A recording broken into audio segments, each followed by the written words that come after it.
देखिए मानक जी, क्योंकि मैंने आपके भी सवाल सुने, कांग्रेस को भी सुना, बीजेपी को भी सुना।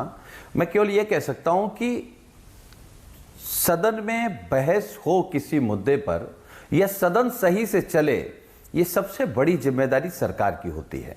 वो सरकार किसी की भी हो, कांग्रेस की हो, भाजपा की हो, समाजवादी पार्टी की हो या किसी की भी हो।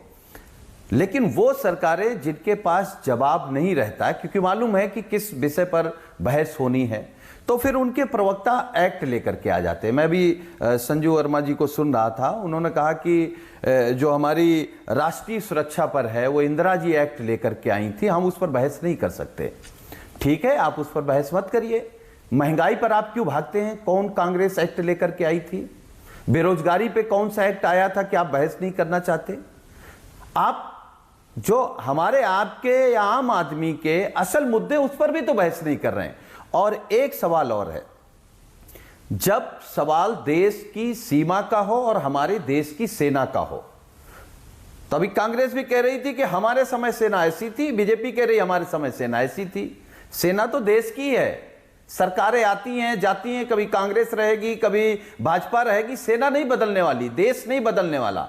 तो कम से कम जब हमारे देश की सुरक्षा का मामला है तो क्या सत्ता क्या विपक्ष सब एक हैं। संजू वर्मा जी ने कहा कि कांग्रेस के समय हमारे सैनिकों के पास बुलेट प्रूफ जैकेट नहीं थी, अच्छे हथियार नहीं थे। वो सरकार किसी की भी हो मानक भाई, अगर कभी हमारे सैनिकों के पास कोई सुविधा नहीं थी या नहीं है, तो यह हमारे आप पूरे देश के लिए शर्म की बात है। उसमें कहां दल आ गया, कहां सरकार आ गई? हां, सरकार से सवाल होते हैं, सरकार से सवाल इसलिए होते हैं, आज भाजपा से सवाल इसलिए हैं कि जब भाजपा के नेता माननीय प्रधानमंत्री जी चुनावी भाषण में भाषण देंगे तो पता नहीं 56 इंच का सीना, लाल आंखें, चाइना भाग जाएगा, कांपने लगेगा, थर्राने लगेगा। लेकिन जब सवाल आता है कि आप डट के बात करिए, आप क्यों नहीं बात कर रहे हैं सदन में? ओके माननीय प्रधानमंत्री जी सदन में पूरे देश को आश्वासन दे दें कि चाइना की तरफ से होने वाली हर हरकत का जवाब हमारी सेना देगी। क्या आप राहुल गांधी के जिस बयान को बीजेपी निशाना बना रही है उस पर आपका क्या कहना है? क्या तवांग में भारतीय जवानों ने चीनी जवानों को पीटा या उनसे पिट गए? पीट के खदेड़ दिया, ये बीजेपी कहती है, और कहती है राहुल गांधी कह रहे हैं कि हमारे जवानों को पीट दिया चीनी जवानों ने।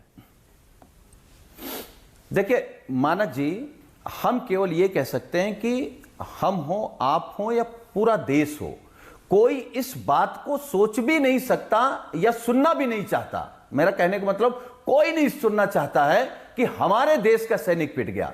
अरे हमारे देश का सैनिक वो है जिसने पाकिस्तान के 2 टुकड़े किए, इंदिरा जी प्रधानमंत्री थी। हमारे देश का सैनिक वो है जो कारगिल जीता, अटल जी प्रधानमंत्री थे।